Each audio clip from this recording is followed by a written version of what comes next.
Hi everyone, it is the Rangers Review Tactics Corner. I think we're calling this now. I'm not sure how I feel about that name, but I think it was decided for us on social media. We are here to talk about Rangers tactics, which sometimes we have these conversations, Adam, and then people don't really care about the tactical side of the game.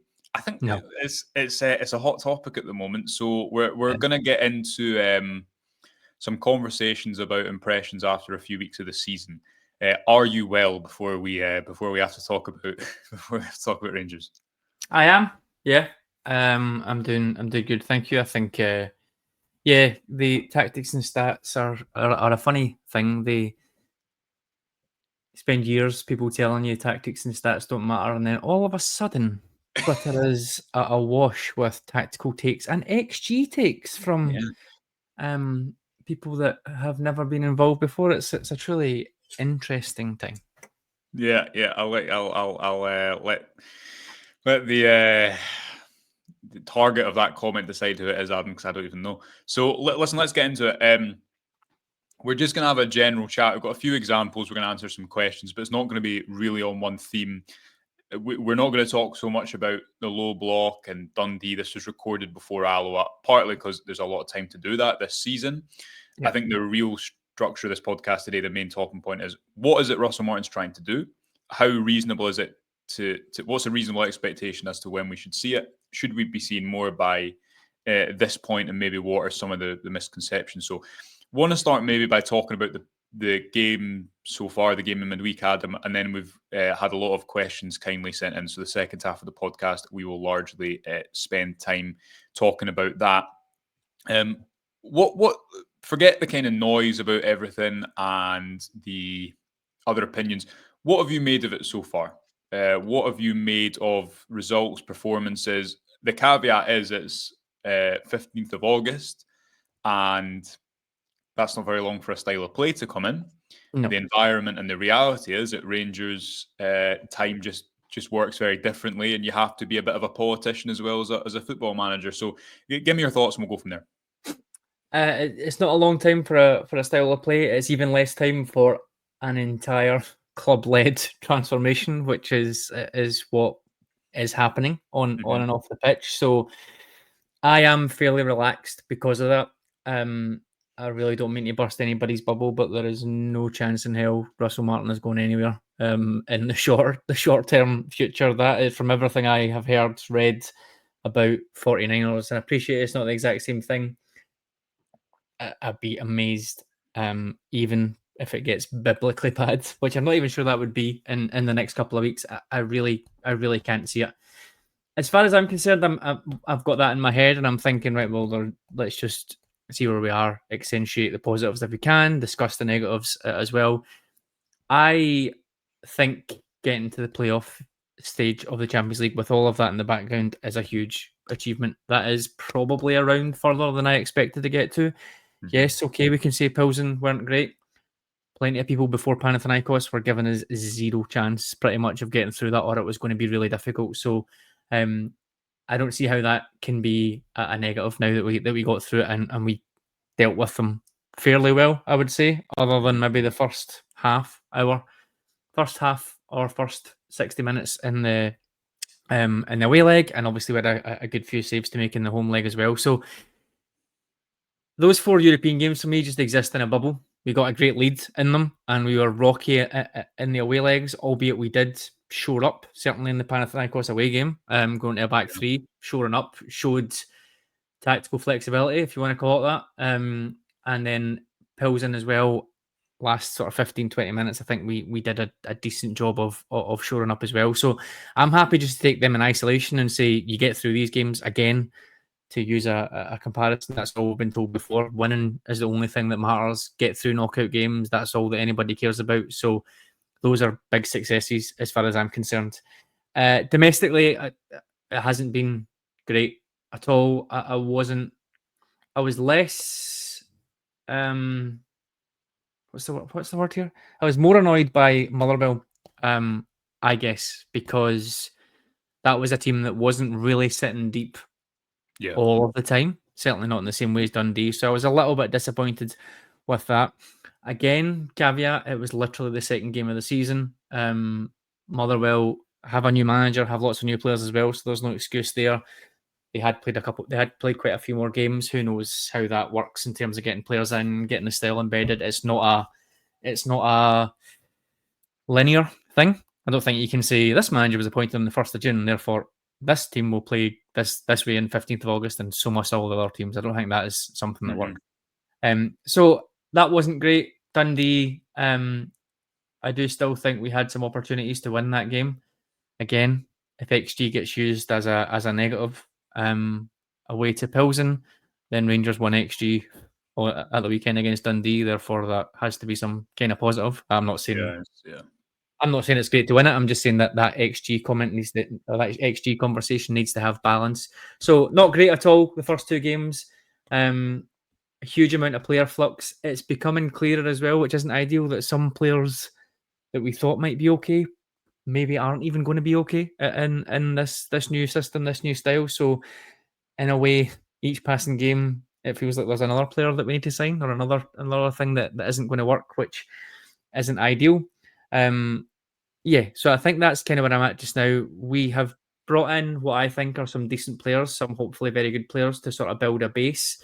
I think we're badly missing, and you could argue we've been missing them since the first day of pre-season, 3 or 4 specialists that can come in, understand exactly how this system will play it at a very high level, and hit the ground running. I don't think we have some of them, I think, coming in, but we need another 3 or 4 for me to get us off to a better start than we've seen. So yeah, I think that's a jumbled recollection of my thoughts over the last 3-4 weeks. I have too many WhatsApp conversations. We're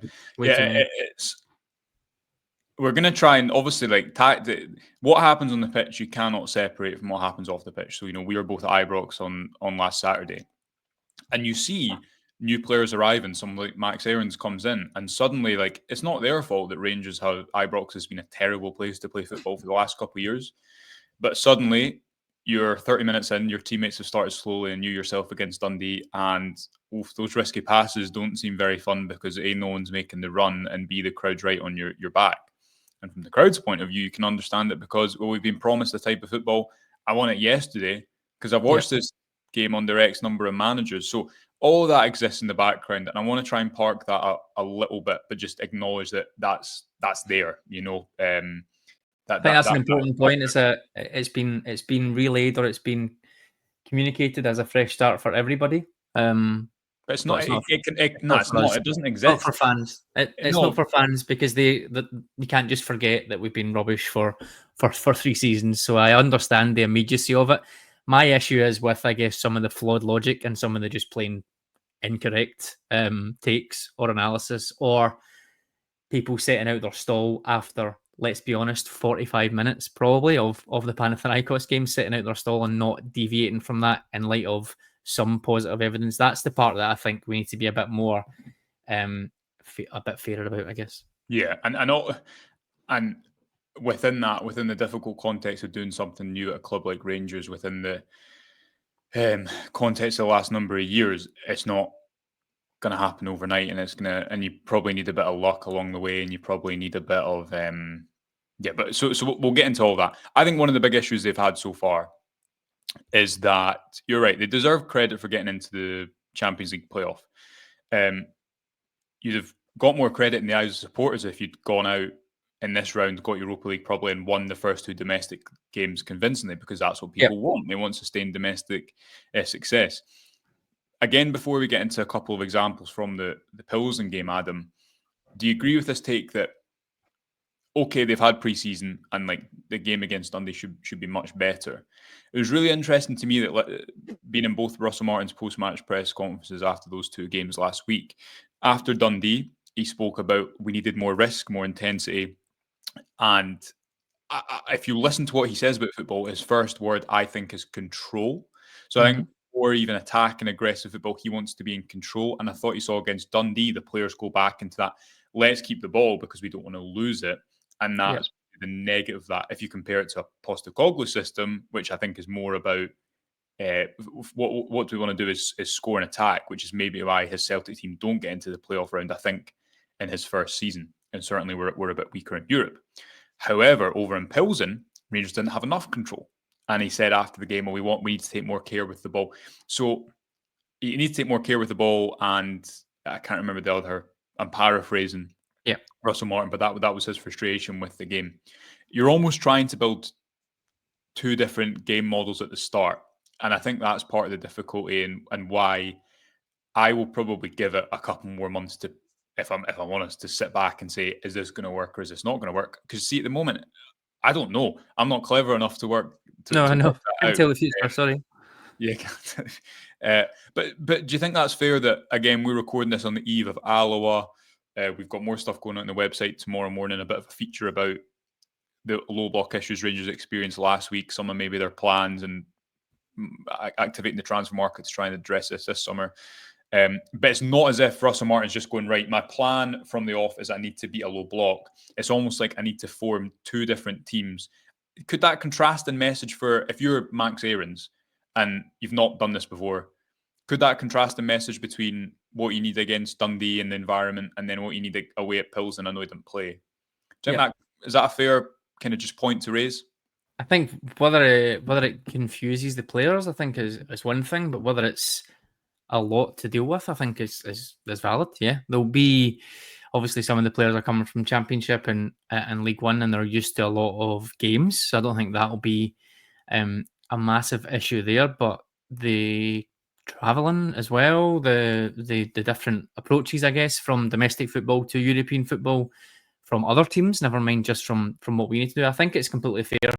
The one thing that, well, not the only thing, but a criticism I think I have was the comments post match against Dundee where he said we didn't quite expect him to sit that deep in a low block, and I was like, really? Like that's the political part of Adam, isn't it? Where it's yeah. like that's you need to, yeah, that and that impacts how people perceive the style of play. You can't say that because you can't say that because it's categorically not true.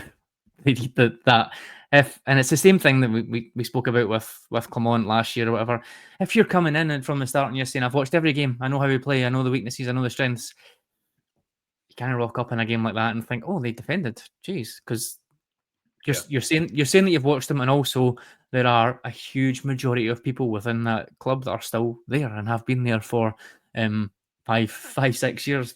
So those things don't help at all. But yeah, that's a criticism of that. But no, I completely agree. I think different challenges, different approaches. Even the players coming from Europe as well, the different challenges they'll have to face coming into a more physical league, probably playing different types of teams they've not played. I think all of that undoubtedly has an impact on what the manager can do, as well as maybe we'll come on to, but having to play players that probably aren't going to fit, aren't going to suit, and not having players in the door quick enough, in my opinion, to help us start the season in the best way.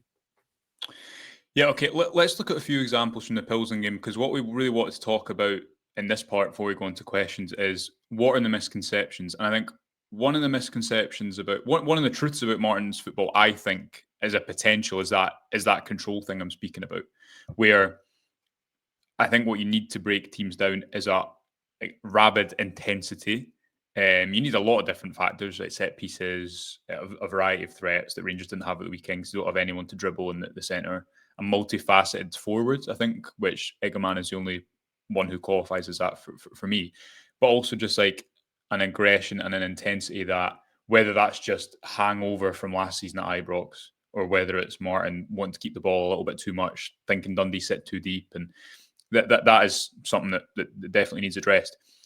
However, I think it's also important to look at the game from the weekend and say, where was the issue not tactical and where was it technical?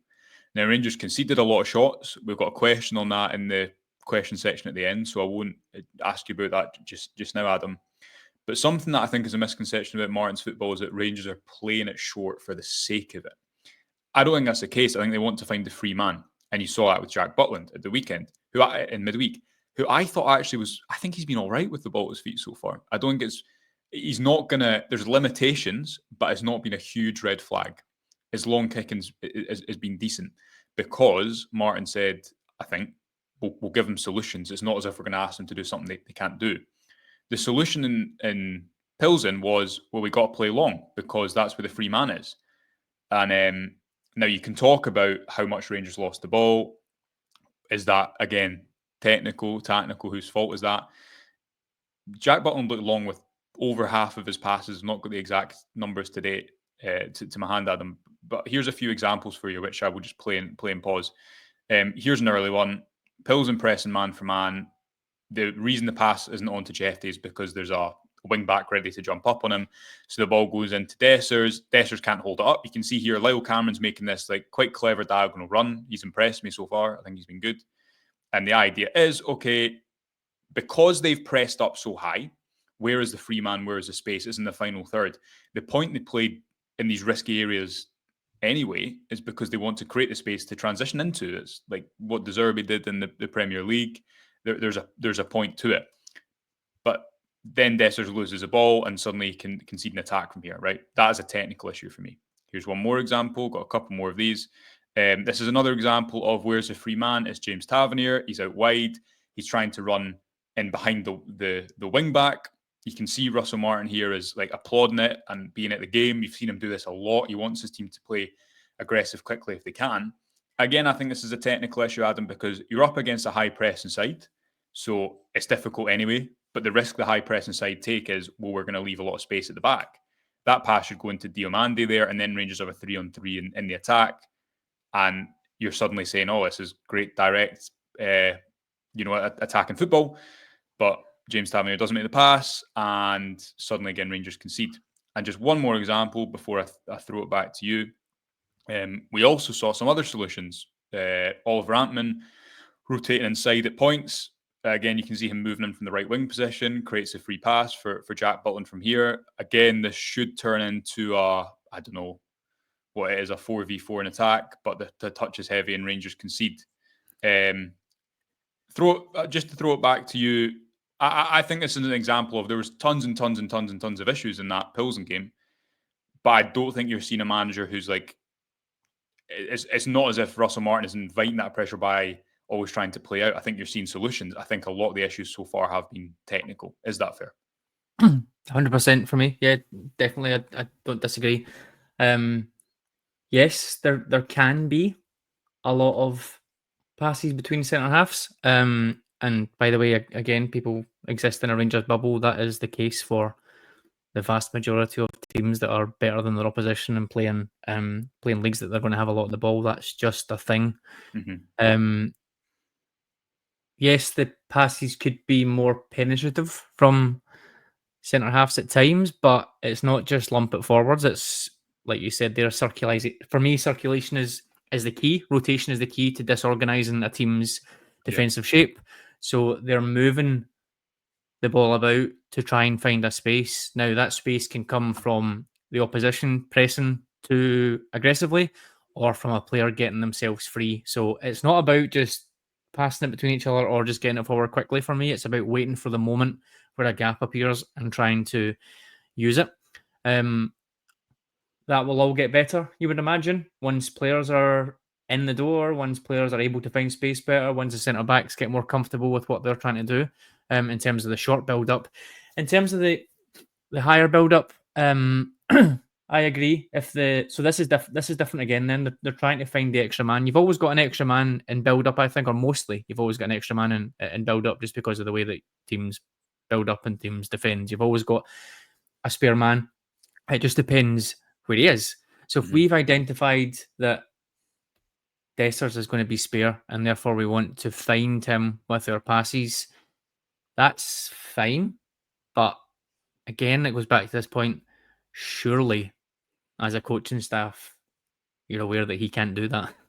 Yeah, but I think. Do you not think that's like? Do you not think that's then the? That's the system trumping. That's the system trumping the individual. I think. Sorry to interrupt, but this is what we're going to do. This is the right approach to break down this team, and because this is, without being rude, the only player that we've got, we'll need to try and make it work because it's probably better than any of the other options. So I think the answer, as always, which people hate, is it depends. I think I can't disagree with a team that wants to find a spare man to try and attack, because that's what pretty much every team wants to do. The issue, I think, is a sort of player capability thing. Stop playing playing passes into players that aren't capable of hold-up play, linking, trying to bring teammates into play, I think is going to be an issue that you would hope gets better with other players playing. For example, I think you might have made this comment earlier on today, Egeman playing up top there. I don't think his hold-up play is ridiculously amazing. I don't think it's like a huge aspect of his game, but he can hold the ball up a little bit better or better than Dessers. Therefore, you plop him in there just in that isolated scenario, and you're going to get more joy, I think. Yeah. Let's move on to some questions because we got a lot, which is nice. So thanks to everyone for your questions. There's so many like unknowns at the moment. The market's still open for another 2 weeks. Or 3 weeks, 2.5 weeks, a lot could still happen. And I think you're right. The answer to a lot of these things is, well, it depends, because if Rangers score off one of those attacks in the first half, suddenly I think Russell Martin gets credit for, look, he's not a one-dimensional manager, he's playing direct. But then I think that plan, you're right, falls down with Desser's back to goal game. What you do about that, because you've maybe started Danilo, and I think it did help when he came on. But anyway, I digress. Just to expand on that, sorry, just to, I guess, back up what you've said. You only need to look at the goals that we scored to know that we don't build up in the same way every single time. As far as I'm concerned, there's been, and it's the same as this debate about why are the centre mids playing right on it so wide, and why are the fullbacks inverting. It depends. Like you look at the opening goal against Pilsen. Jeffy is inverted and he's driving forward with the ball. Cameron is in the central midfield area where he should be, and Gassama's out on the left hand side. So Jeffy's inverted; those two are in central areas. Gassama gets the ball, cuts inside. Cameron goes out to the left flank. Yeah. They're changing the position that they're in to create space to allow you to attack. It's not that the fullback is always going to invert and just stand in the middle of the pitch, and Lyle Cameron is going to stay on the left wing at all times. It changes. It's just an idea of a build-up shape. Similar examples with the Max Aarons pass for Antman to score. Max Aarons is inverted and he plays the ball over the top after a nice bit of combination play. Antman is right outside, wide on the touchline, and he swings the ball in. We haven't really scored outside in maybe the first two against Panathinaikos. You could argue we're sort of similar, and that was Wenger trying to create separation, cut in and score. There's been a lot of variation in the other goals in terms of how we build up. So I can't subscribe to the theory all we're doing is passing at the back and it's not going to break teams down, because we have broken teams down. Even against Dundee, Gassama goes on the outside to win a penalty. That wouldn't be happening if all he was told to do is cut inside and attack in one way. So that's just to sort of reinforce that. I think it depends. They're trying to find space, and different players will do different things. For me, anyway. Yeah, and I guess it's quite natural at the start of any manager system that things are going to look better when you have space as opposed to having to create the space. And that, again, that's a whole other topic. We will talk about the low block on another day. But then, and it was only just over a week ago that Rangers had that game against Pilsen, and you could see, all right, there's actually you can see the ideas here. But then 2 games happen that aren't good, and you can understand the fans' patience is definitely so limited. I think we can't just throw away positives in light of negatives. I don't think that really works, because, like I said, that's 2 rounds of knockout football. It doesn't really matter how you get through them, and I think we showed some good points and some very bad points in them, but you get through them. For me, it's the league games, domestic form that will be key, and we'll see lots more of us trying to attack against low blocks. So we'll have lots more to talk about on the next show, hopefully. Yes. Okay. Right. A couple of questions for you. Friend of the show, Kai Watson. What do you think? Both think the profiles are needed for the 3 midfield spots. The combinations haven't worked so far. Is that the profile or the individuals not following instructions? And we'll come on to Tello Asgard, because Let's Talk Rangers says, what do you think about what will Tello Asgard bring? 2 good points. Number 1 for me is you need a 6, 8, and a 10. You need a goal threat. Rangers have not had a goal threat or a direct dribbling threat in that midfield for so long. Diamandi isn't that. Diamandi, for me, is not number 10, he's number 8. And I actually think he's been quite poor so far this season. Yeah. One of the reasons you see him and Dowell play is because they're left-footed. And the reason our players are playing on these wrong sides is because you want to attack vertically towards the goal, but also, as you see a little bit with Antman against Dundee, the space is so limited against low blocks going on the outside. You're being pushed where the opposition want you to go towards, as opposed to attacking them on their weak foot and trying to chop inside. So I think that gives Diamandi and Dowell a little bit of an advantage because they're left-footed. But you need a goal threat, and this does lead us to the Dundee game, where Lyle Cameron was making a lot of intelligent runs, but they were always outside. You don't have a forward who you can really play off quickly. I think you might see Mikey Moore playing that central number 8 spot at points too. I've heard whispers about that. But if you look at like Man City, how they've recruited, to use this example on the podcast this morning, Adam, I think we're moving away from Florian Wirtz at Liverpool, however, we're moving away from the always have your dribbling threats out wide and footballers realising to disrupt low blocks, you need dribblers in the middle, because you only create space out wide if you pull the team inwards. That was the issue against Dundee. It was all outside and on the wide areas. And just finally, if you look at the underlying numbers of, I know you've done a big deep dive into Tello Asgard, so you're well placed to answer this, but Antman's far more of a creator than a scorer. Gassama's far more of a scorer than creator. I think we spoke about both of those details when both players arrived. Yep. Tello Asgard, in theory, is much more of a scorer than a creator, and Diamandi is not really a scorer. You badly need a goal threat at the top of that midfield, not just for the direct consequences, but the indirect consequences of creating space in the wide areas. So what do you think about the midfield? And then also on the second question, what will Tello Asgard bring more specifically? So this is probably an example of what I mentioned earlier about things maybe looking a bit worse than I've thought. I thought the midfield recruitment was kind of done. If I'm honest, I thought, okay, there's 5 players in there that you're like, okay, that's strong. But the way that it's playing out, I think I agree with you. I think on that Asgard article that I wrote, I sort of said if we assume the midfield 3 was Joe Rothwell sitting deep, Mohamed Diamandi as centre mid, then Tello Asgard slotting in next to him. That felt like, well, that was obviously, I think the Rothwell and Diamandi had started every game together up until that point. So that was just the assumption that he would then slot in there and offer those goals. However, as it's going, I think it needs more. I think to your point there. Diamandi,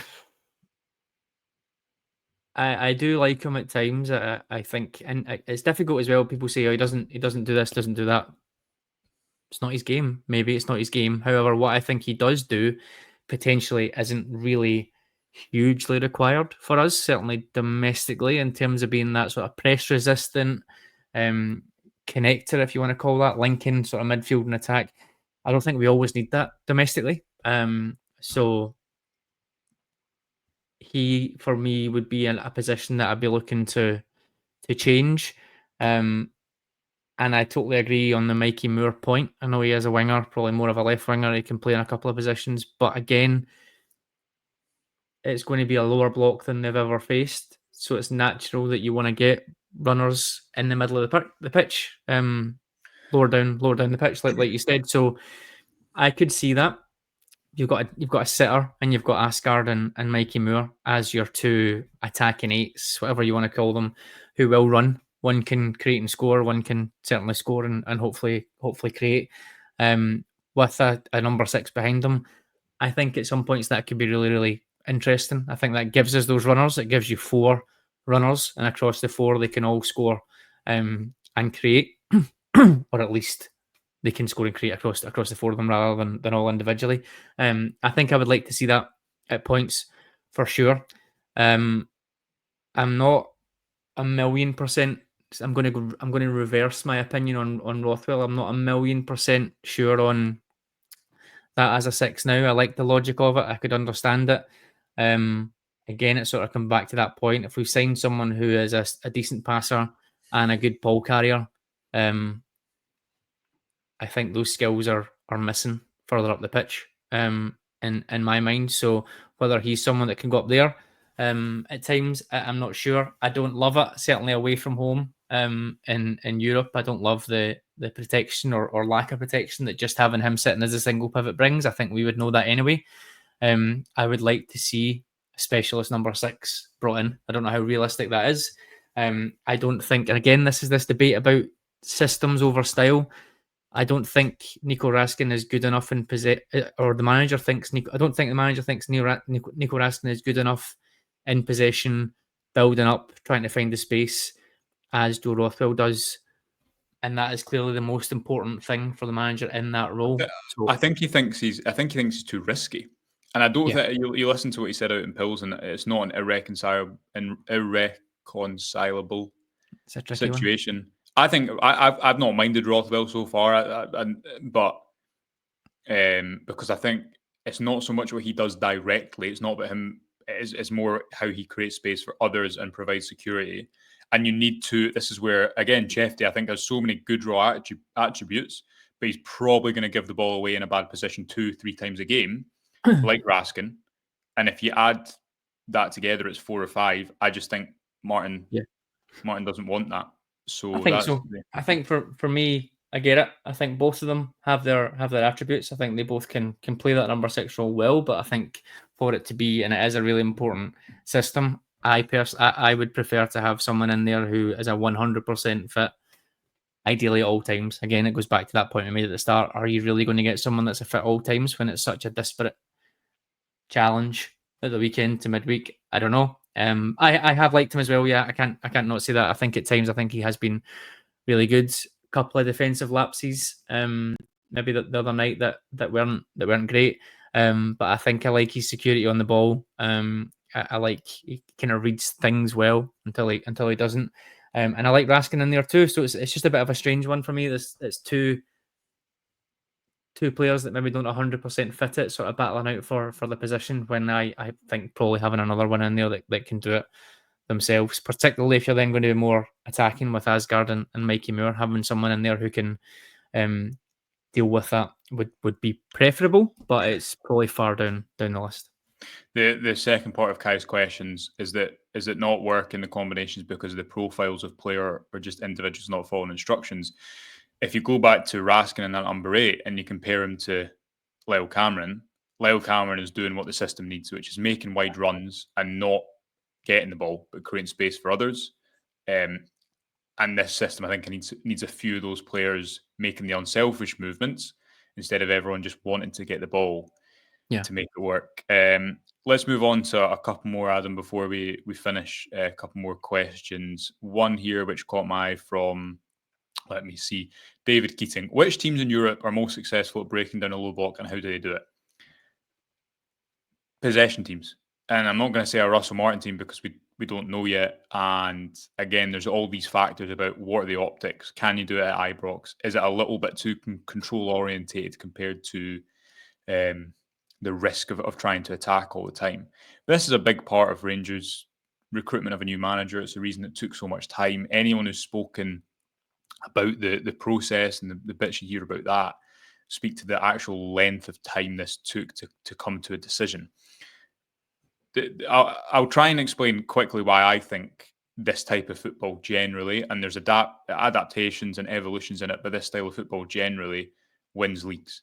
Because you're right to highlight the centre-back pass numbers. Giga and Suter have both averaged fewer passes, and it's only like 5 or 10, but still fewer passes than Liam Scales, Austin Trusty, and Carter Vickers already, right? This is kind of similar to what Celtic have done. I think so far domestically, you've seen it done at a lower pace with less specialists in there. And again, all the environmental difficulties of do the fans like this appointment? They've watched this so often at Ibrox. But yeah, Brendan Rodgers, remember last season at one point, I think it was before St Mirren game, had to come out and do a big offensive, or go on the offensive about changing the point of attack and correct me if I'm wrong, in a press conference because of the impatience that he felt Celtic fans were experiencing at home. And that's after X number of trophies being won. So maybe there is a ponderous element of possession football that is difficult to make work here. But the template is you find the free man, so you have possession deep in the pitch to create space up there if you have to. The reason that players rotate is to create separation so that there's lots of variables. You aren't just receiving against a winger all the time. Sometimes the fullback will go inside, sometimes they'll go outside.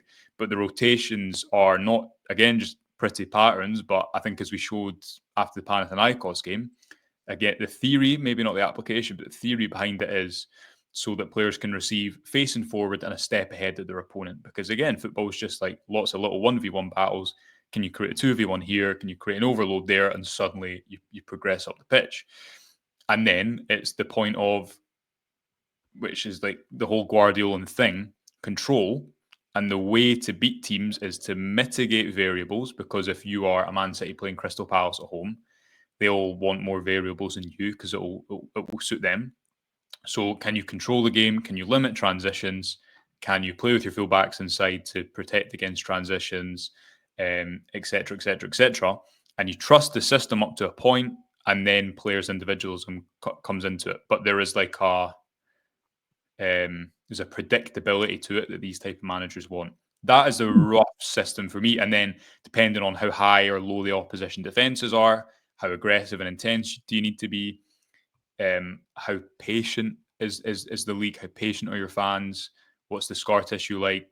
All of those environmental, political factors come into it too. But that, for me, Adam, is generally the type of style that wins leagues like this. And it's the one that's won the Scottish Premiership quite a lot recently. So, unfortunately, the best comparison is also the absolute worst comparison that you can get. But that's just where we are. Just to that point about centre back passing numbers, I totally agree. I checked the other day. Celtic centre halves away to Aberdeen last weekend, 275 passes, I think it was. Rangers centre halves away to Motherwell, 150 or something. It depends. It's not volume. People see possession numbers now and think they had a lot of the ball, but they never scored any goals. They are rubbish, which can be the case at times. But then on the flip side, nobody would think that Rangers had 60% of the possession in both of the away European games so far. The average last year was like 41%. So keeping the ball and not conceding chances are not the same thing, or not scoring chances are not the same thing. It really depends. I agree as well with the whole structure. I think it's more using structure to find freedom than being all out ridiculous attack. What I would say, and what I do rail against a little bit, is the whole this is the way that Russell Martin has always played type thing, which I disagree with a fair bit. What were you expecting? This is what he does all the time. Not at all. I think we've said on shows, Swansea was, for me, 100% Guardiola, the worst of Guardiola disciple, kind of safe passing, not really any wingers, all that sort of stuff. Build up with a 3, etc. At Southampton, they scored the most goals in the Championship when they won that league. They had the highest pressing numbers when they won that league. Obviously, last year, terrible, but as we've said before, completely different scenario, going from being one of the best teams in the league to going to being one of the worst. So it's that, again, it's that picking out negatives to ignore positives thing that I struggle with. But it also gives me hope as well, because there have been examples of a Russell Martin team playing with intensity, pressing high, scoring lots of goals. So why would it not be possible here? Why is it such a cast iron guarantee that can't happen? And yeah, I guess we will have to wait and see. But yeah, I completely agree. I think the whole recycling the ball to find the space, if the space doesn't appear, lumping it long to lose the ball anyway isn't really the answer. I think we're looking at it from a kind of flawed viewpoint sometimes, that because we aren't scoring goals and we're also keeping the ball, that's the wrong thing to do. And I'm not sure we really have enough evidence about that. And I'm not sure it's always going to be that way, as I said. Yeah. Okay, let's move on to a couple more. Ross Whitehead, why do we concede so many chances? Is it players making bad decisions, or are the tactics just flawed? Any suggestion to solve it? I will raise you, Adam, Russell Martin's post-match press conference on Tuesday night, where he came in and he said the issue was players weren't taking the ball, and when substitutes came on in the final few minutes, Bayrami, Dowell, Danilo to a degree. Rangers were conceding less shots because they were playing higher up the pitch. Again, there is no style of football that doesn't have risks. The old Rafael Benitez blanket analogy. What was it that you do you know the one I'm talking about, or am I making it up? I can't remember. Whereas, like, either it's not covering your feet or it's not covering your head. Like, there's always a system always has a gap you can exploit. I've sold that terribly, but something along If you those cover lines. if you cover your head, your feet are cold. If you cover your feet, your head is cold. I just googled it. Thank Yeah. you. So, like, if you sit in a low block, okay, might protect your box more, but you're going to concede more territory, and then maybe the greater amount of time that an opposition has around your box leads to them eventually breaking you down. Vice versa, if you press really high, you might spend less time around your box, but when you do spend time around your box, you're retreating, and it's easier for the opposition to create a chance. Russell Martin wants to defend with the ball. And to answer Ross's question, Rangers are not good enough in possession yet to take the sting out of games in possession. And maybe where you can criticise him a little bit, I think, like Motherwell last 10 minutes, when he didn't go to a back five and just see it out, as he did in Panathinaikos, is that he is going to try and see out these games by the team taking the ball in and controlling the ball to control the game. Because in his mind, just as Jose Mourinho famously before I think it was in his Inter Milan team, before I think it was the Camp Nou game, said to have the ball is to be fearful, to have the ball is to make a mistake. His football methodology is centered around control when you're not in possession of the ball. Contrast someone like Guardiola or Russell Martins is the complete opposite as a disciple of that style of football. That's why I think Rangers are conceding so many chances, because they're not good enough yet on the ball to take the sting out of it, and they're not good enough, as we saw against Pilsen, for them to really punish teams so teams can jump a bit more and be more comfortable. Fair? Disagree? Totally fair, because I think you look back.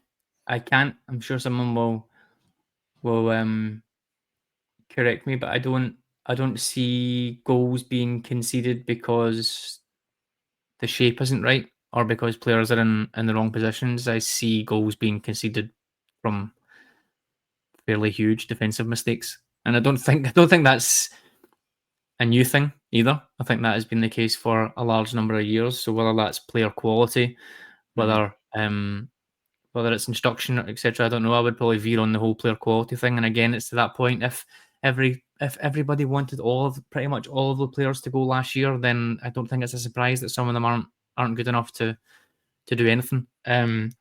So yeah, I think having defenders that can defend 1v1, comfortable in possession, etc., will mitigate a lot of that. But also, you can't mitigate it completely. We can't.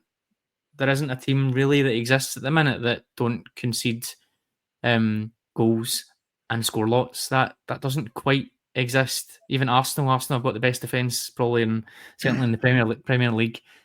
Their fans are apoplectic at times because they don't score enough goals. They don't value bringing in attackers. So balance is just really, really difficult to find. I don't know how easy that is to do 6 weeks in, with everything that's changing as well, with some of the players that are playing. You look at the back four. How many games in the back four have you thought every single one of those players is the answer, and they're all going to be here, and we're building a really strong unit there? How many times have you thought that 3 of them out of the 4 are the answer? Not many. So I think it depends, and player quality is the main factor. Tactics are there to give you a base, give you an understanding, but the players are the ones that go and execute it. So can we bring in some more of the players that can do that, please?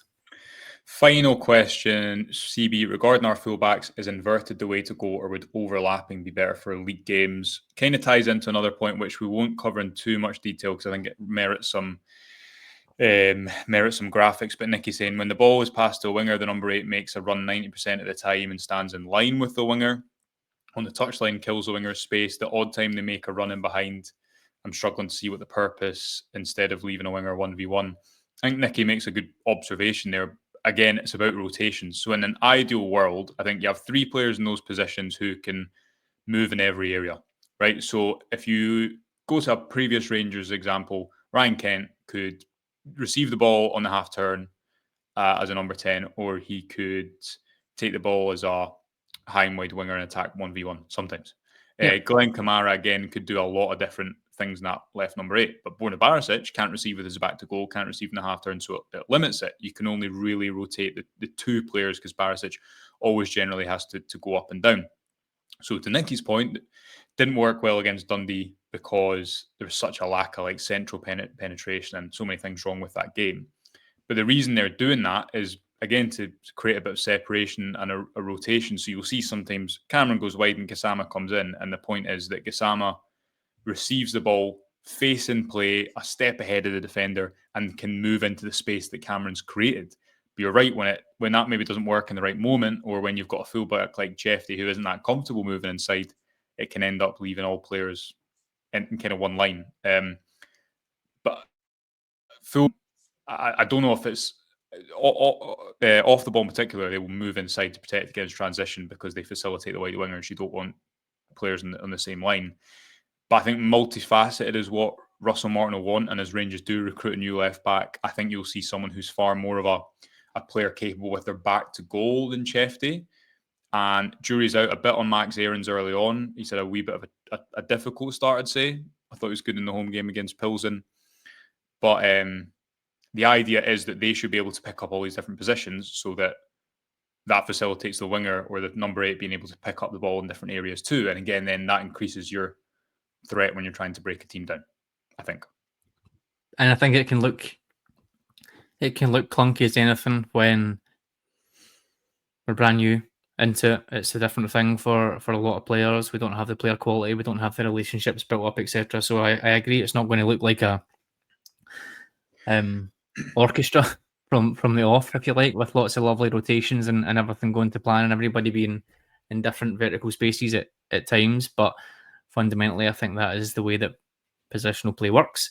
But you need to have the players to execute it. I think it has worked at times. I don't think I can sit here and say I've not seen. We've spoke about some of those goals. I've not seen positional rotation work for us. There's probably been some times it's been a bit clunkier, and it could work a bit better. And hopefully that'll come.